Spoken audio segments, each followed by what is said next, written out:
ఈరోజు నేను మీకు పకోడీ చూపిస్తున్నాను. పకోడీ స్నాక్ లాగా గెస్టులు వచ్చినా చక్కగా చేసుకుంటానికి చాలా బాగుంటుంది. 10 మినిట్స్లో అయిపోద్ది ఇది. నేను ముందుగా కొత్తిమీర, ఉల్లిపాయ అన్నీ కట్ చేసి పెట్టుకున్నాను. ముందుగా వాము వేసుకున్నాను గిన్నెలో, తర్వాత కారం వేసాను, తర్వాత సాల్ట్ వేసుకున్నాను. ఎందుకంటే ఇది 10 మినిట్స్లో అయిపోయే స్నాక్ కాబట్టి గెస్టులు వచ్చినాయి చేసుకోవడానికి ఈజీగా ఉంటుంది.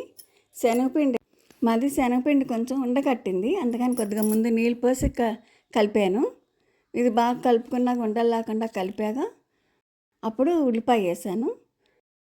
ఇది చక్కగా స్మూత్గా వచ్చింది మాకు పకోడీ అయితే. ఇది నాది ఛానల్ కొత్తగా పెట్టుకున్నాను, అమ్మమ్మని నేను, అందుకని మా మనరాలకని స్టార్ట్ చేశా.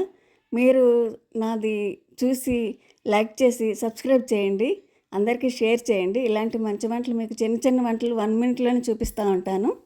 Please subscribe and share. ఇప్పుడు నేను కొత్తిమీర వేసాను, పచ్చిమిర్చి వేసుకున్నాను. అది ఉండలు కాకుండా మెత్తగా కలుపుకొని, కొంచెం మెత్తగా కలుపుకోవాలి కానీ గట్టిగానే కలుపుకోవాలి. నీళ్ళు ఎక్కువ పోయకూడదు అన్నమాట, మరీ గట్టిగా కలపకూడదు. అది చక్కగా బాణలు పెట్టుకొని నూనె కాగుతున్నప్పుడు ఆ నూనెలో చిన్న చిన్నగా వేసుకుంటే ఉండల్లా కాకుండా పొడిలాడుతాయి వేసుకోవాలి. అట్లా వేసుకుంటే మీకు పకోడీ స్మూత్గా వస్తుంది.